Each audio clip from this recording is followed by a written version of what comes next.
Bienvenue sur La Voix de la Nutrition, le podcast qui vous dit tout sur la nutrition et le bien-être. Je suis Julia, diététicienne nutritionniste, et je suis là pour vous partager mes connaissances et vous parler des sujets qui vous intéressent. Parce qu'il est important de savoir ce que l'on met dans son assiette et d'être acteur de sa santé, je vous explique tout ce qu'il y a à savoir pour avoir une alimentation équilibrée, saine et gourmande. Car oui, le plaisir doit rester au centre de notre assiette. Il y a un mois, dans l'épisode Frigo mode d'emploi, je vous parlais de la conservation de nos aliments par le froid. Aujourd'hui, nous allons nous arrêter sur une autre méthode de conservation et de consommation des aliments, la lactofermentation. Prenez des notes, des bocaux, et c'est parti! Si vous souhaitez avoir plus d'infos, de conseils et de recettes, vous pouvez aller visiter mon site, lanutritionpourtous.fr, ou me retrouver sur Instagram avec le compte Julia Lapidiette.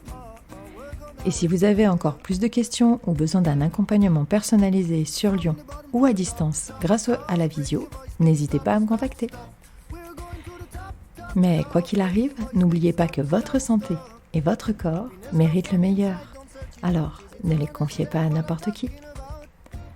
Je vous souhaite une bonne écoute. Stand for what you believe in, live it over evil. Let go of the bad thing and fight for your freedom. Don't wait for a better season. À première vue, quand on parle de lactofermentation, ça sonne comme un aliment qui aurait tourné, et donc rien de très ragoûtant. En réalité, c'est une méthode de conservation ancestrale. Que dis-je, néandertalienne. Bon, ok, j'exagère un peu. Mais quand même, on retrouve des traces de cette méthode au néolithique, soit 5000 ans avant notre quotidien actuel. Ni cru, ni cuit, la lactofermentation ou fermentation lactique consiste à faire macérer des aliments dans un liquide à l'abri de l'oxygène. Les bactéries lactiques qui s'y développent sont alors des bactéries très bénéfiques pour notre santé et qui va en plus conserver les aliments. Cette technique de conservation est une, si ce n'est la seule, qui n'entraîne quasiment aucun risque sanitaire. Elle ne nécessite aucune source d'énergie, que ce soit le chaud ou le froid, et n'a pour ainsi dire aucune date de péremption. Elle prolonge pendant plusieurs années la durée de vie de nos aliments. Et cerise sur le gâteau, elle renforce le pouvoir de nos aliments en développant bon nombre de nutriments excellents pour la santé. En effet, la lactofermentation augmente la teneur en vitamines et principalement la vitamine C. Elle, si sensible à tout, comme nous l'avons vu il y a 2 semaines dans l'épisode qui lui est dédié, mais aussi les vitamines du groupe B, la vitamine K, sans oublier les minéraux et les probiotiques. Vous savez, ces bonnes bactéries qui vivent tranquillement dans notre système digestif et qui nous garantissent un transit paisible et régulier, et aussi un bon système immunitaire. Et comme si cela ne suffisait pas, la fermentation est simple à mettre en œuvre et quasiment donnée, vu qu'elle n'utilise que de l'eau, du sel et du temps. Et oui, c'est presque magique. Attention cependant, l'eau doit être sans chlore, donc optez pour de l'eau de source ou faites décanter l'eau du robinet quelques heures. Vous pouvez encore la faire bouillir et la laisser refroidir avant de l'utiliser. Le sel, lui, doit être pur. Le meilleur est le sel de mer gris non traité. Et si vous vous lancez, il vous faudra des bocaux en verre avec des bons joints, car le secret est ici. L'absence totale d'oxygène avant la fin de la fermentation. Donc, on laisse tranquille ces préparations et surtout, on n'ouvre pas les bocaux pour voir si ça marche. On est patient et on attend les 3 semaines légales. Vous avez d'ailleurs sans doute déjà consommé des aliments lacto-fermentés sans le savoir.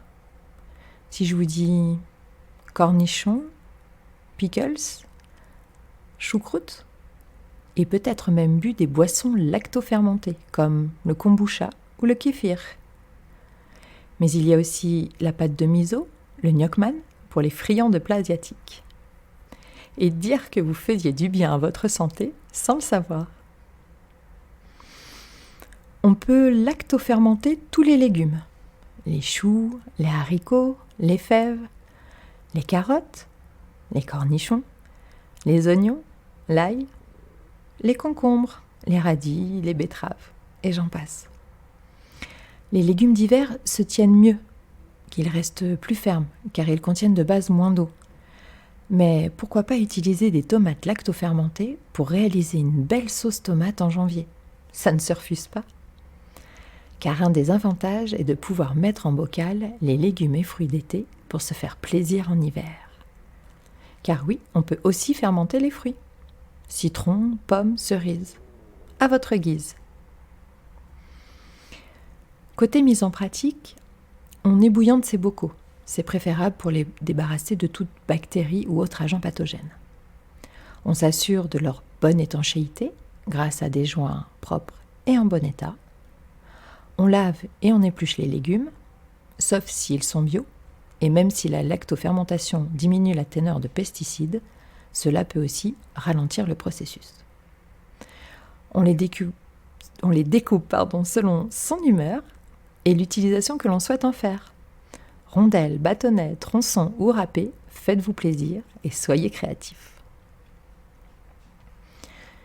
Vous pouvez bien sûr mélanger différents légumes et les assaisonner avec des herbes, des épices, des baies. Là encore, mettez-y votre pâte et votre goût. Personnellement, mes préférés sont le chou rouge, les carottes, les oignons et les poivrons. Pour préparer la saumure, ce mélange d'eau et de sel, il vous faut 30 g de sel pour 1 litre d'eau. Remplissez les bocaux des aliments en vous arrêtant environ 2 cm avant le bord de votre bocal. Remplissez ensuite avec la saumure en recouvrant à peine les légumes. Ou les fruits. Il doit rester un peu d'espace car du gaz va être créé. Et oui, vos légumes vont respirer même sans oxygène. Ensuite, on les laisse 3 semaines minimum, tranquilles, dans un coin, loin de la cuisine. Pas de frigo, sinon cela stoppe la fermentation.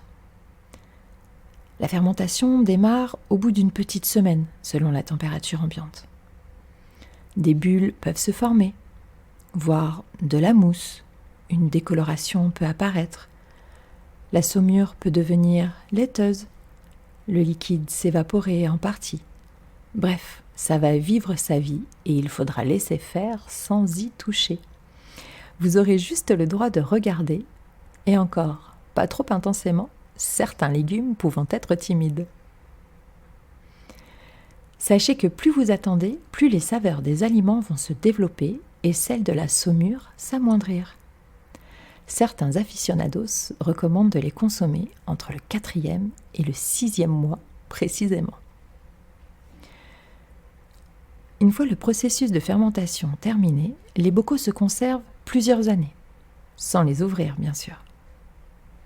D'ailleurs, à l'ouverture, un pshhh digne d'une bouteille de soda pourra se faire entendre, ainsi qu'une odeur de vinaigre, et c'est encore tout à fait normal.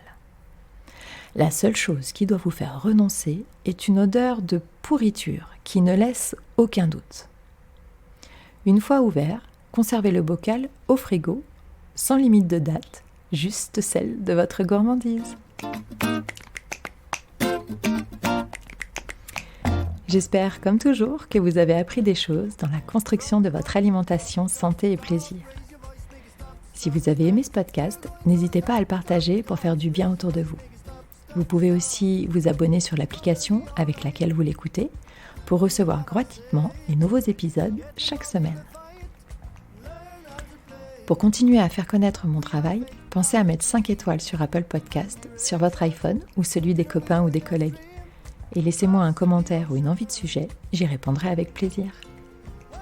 Je vous dis à jeudi prochain. Prenez soin de vous. Oh, from the bottom to the top, top, top. stop. Raise your voice, make it stop, stop, stop. We're going to the top, top, top. Raise your voice, make it stop, stop, stop.